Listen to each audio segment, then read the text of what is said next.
Welcome back to Sport On. Remember, it is hashtag Sport on Twitter. We are live from Linden in Johannesburg, and we're coming to you all over the continent of Africa up until 9 p.m. Central African time. Lots to talk about this evening. I've already mentioned that a little bit later we're going to be talking to Potatso Montjane, the queen of South African tennis, about her career. And last year, well, she reached new heights. So stay tuned for that. A little bit later, we're also going to be meeting entertainment in the world of sport and talk about a film that is coming out next week, Friday, the 28th of February. It's called Knuckle City.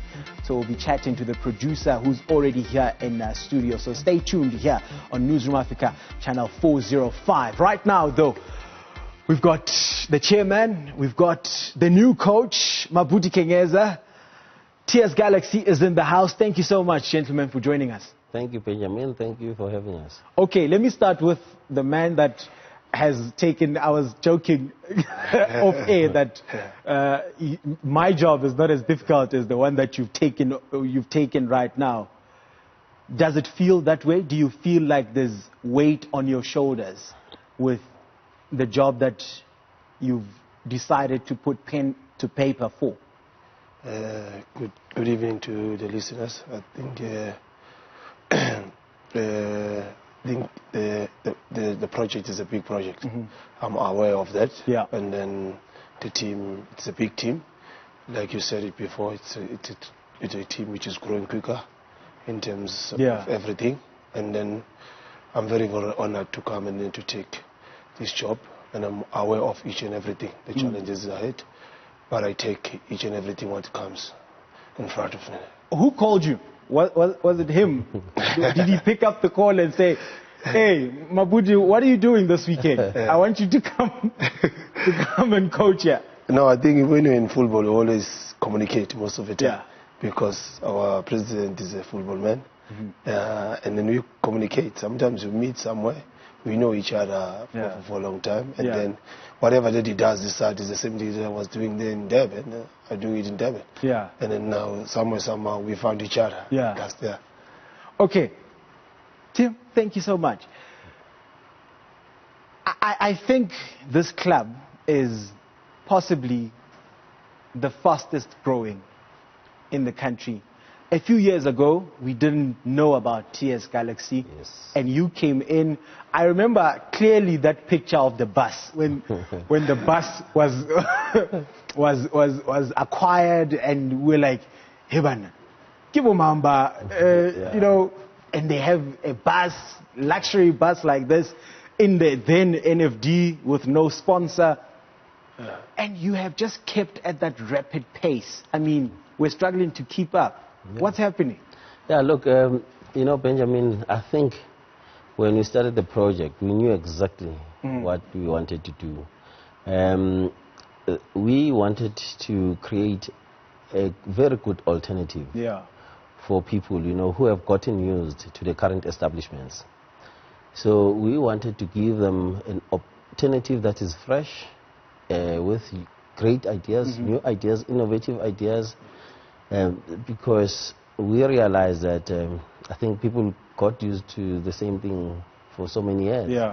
There has been a need for a club that will come in and bring a different dimension to the football landscape, something fresh that people will appeal to people, you know, young and old. And certainly it worked, because from nowhere we filled up the stadium, you know, from inception up until we went to the final at Moses Mabhida. You know, you saw now recently, for instance, Sundowns played Maritzburg. It was just yellow, Sundowns only. But when TS Galaxy and Kaizer Chiefs TS Galaxy arrived, you could see at Moses Mabhida, and no one matches Kaizer Chiefs or competes with them. You know, in Durban, we became the only club in recent times. And it shows. I mean, even with your choice of coaches, you had Dan Dance, who is very charismatic. We all know he dances around on the touchline and all of that. And maybe it's a reflection of what the club is all about. Another reflection, as you mentioned, is a young coach, because you mentioning a young club that appeals to young people. So that is where the young coach, with respect to all the other coaches, comes in. Through that, he fits perfectly well. So we are a young club. We're just in 1 year, maybe and a half in the professional ranks. But then if you look at our record, you'd swear that we have been there for as many years, because what we have achieved thus far, there are clubs that have been in the Premier League for many years. They haven't been to a final, never mind winning one. So we're talking about a young club here that not only won the final, represented South Africa very well in the continent. We played against top clubs in the continent, and we did a great job. So now, when it's a young brand, vibrant brand like this, certainly, it's just befitting that, we found a coach who is also very young, who comes with young ideas, and there will be ample room for him to grow with the club. And secondly, room for error. It is allowed at this club. We're quite patient, but then we will keep on finding each other as we go. And hopefully, in the fullness of time, we will find his fit, and, it will be a well-oiled machine. So, he's got energy. A young brand requires that. He's got lots of energy, and he's a hard worker, and again, that's what we want to inculcate as a culture of the club, inside the playing field and outside, and I think we're on the right path. Mabuthi, what do you say to someone who's sitting at home and saying, oh, he's only been an assistant coach at Maritzburg for a short while and then at Amazulu? What the hell is he thinking? What do you say to that person? I think I've been doing this thing for a long time. I've been in football. I started coaching a long time ago, involved, but behind the scenes, with some other players who are in the professional rank now. Even some other players are within the club inside there. I've been doing this thing for a long time, football. But the thing that was holding me back is that I was still playing, and then you can't do both things at one time, like you play and then coach. But I was doing most of the time in the lower division, helping. Tell us about that, because I know a lot of people don't know that you had been coaching for a long time, for well over a decade. You had been a coach, not just a player. Tell us about that part of your life. I think I started in 2002 to get more in terms of coaching seriously, and then to develop players. And then some other players and we didn't know you as a player by that time. I was just playing, and then I train with the team in the morning, and then I go and coach, because I just bought a little bit of my team in the SAB League, and then I started there. But I had a lot of teams, and then lot of professional players. I work with them to assist them, to develop them, all of those things. But I was just even on that time to focusing on playing. But I was aware of each and everything what is happening. And then I'm involved more in terms of football, and I know what is happening not only in the Premier League, even in these lower divisions and other leagues. Does the fact that you've played for a lot of clubs, you've played for big clubs, your Mamelodi Sundowns, your Kaizer Chiefs, you've played also Ajax Cape Town at some point, I think twice at Ajax Cape Town. The fact that you're a journeyman, you've traveled, you're well traveled in South African football, does it stand you in good stead with having to go down to the Glad Africa Championship, so you're ready to face anything because you've seen it all at almost every club in South African football? On that, what I can say is that your reputation, it doesn't exist in terms of coaching, no matter who you are, because if you come with that mentality that I was a good player, I played for certain teams, you will fail quicker.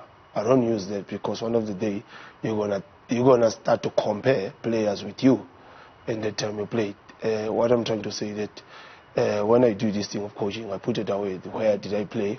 What did I achieve in football?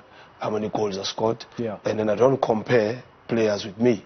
And then I always give them what I have in my knowledge, not to compare themselves with me. Because if you start to do that, and then you'll create a lot of problem. If whoever make a mistake, you're gonna say, hey, if it was me, or it doesn't exist as well. Like your reputation and then your name, everything doesn't exist in terms of coaching. What I'm trying to say is that whatever I've done in football, I just put it away. It's my own achievement. It's got nothing to do by coaching players. And then that players is going to be easy to understand me because they used to watch me. It doesn't, because when you play, you're only focusing on yourself and play. But when you coach, you are responsible for a lot of players. You need to think for them. You need to know their characters, their personality, and something like that. But if you play, manage, you need to know how to manage different players. Yeah, and then now if you're going to compare them with you, it's done, it's finished. Yeah. Tim, right now in the league, I don't think you are at a position that you want to be, that you feel you should be or can be at this particular point of the season.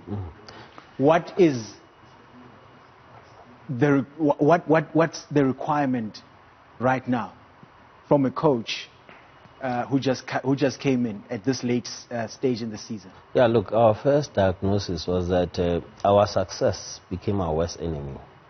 You know, we found ourselves in a very funny scenario where we are in the first division and yet we play in the continent, which is a level higher than the Premiership even. So you have these players who are performing at continental football, and yet they have to come and play in the lower ranks while they see themselves as being beyond the Premiership even.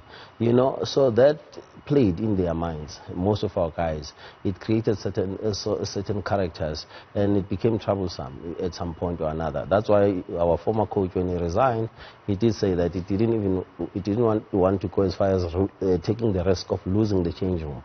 So now, in the new coach, really, we thought, you know what, we need a coach that will come here and change the mindset from the onset, who will come and instill workmanship, you know, and hard work and dedication, you know, and hunger for the game.